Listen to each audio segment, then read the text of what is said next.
નમસ્કાર, હું છું પ્રિયા અને તમે જોઈ રહ્યા છો જનતા કી જાણકારી ન્યૂઝ।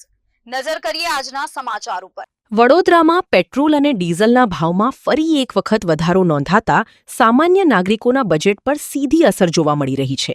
શહેરમાં પેટ્રોલના ભાવમાં ₹2.50નો વધારો થતાં પેટ્રોલનો નવો ભાવ ₹101.41 સુધી પહોંચી ગયો છે, જ્યારે ડીઝલના ભાવમાં ₹2.79નો વધારો નોંધાતા ડીઝલ હવે ₹97.53 પ્રતિ લીટર મળતું થયું છે। ઈંધણના સતત વધતા ભાવોને કારણે રોજિંદા વાહન વ્યવહાર કરતા મધ્યમ વર્ગના લોકોમાં ચિંતા જોવા મળી રહી છે। ખાસ કરીને નોકરિયાત અને નાના વેપારીઓ પર તેની સીધી અસર પડી રહી હોવાનું લોકો જણાવી રહ્યા છે।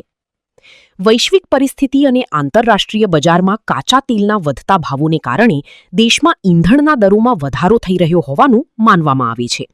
જો કે કેટલાક નાગરિકોએ પરિસ્થિતિ વચ્ચે કેન્દ્ર સરકાર અને વડાપ્રધાનના પ્રયાસોની પ્રશંસા પણ વ્યક્ત કરી હતી। ઈંધણના વધતા ભાવોને લઈને શહેરમાં મિશ્ર પ્રતિસાદ જોવા મળી રહ્યો છે, ત્યારે આગામી દિવસોમાં ભાવોમાં વધુ ફેરફાર થાય છે કે નહીં તેના પર સૌની નજર ટકેલી છે।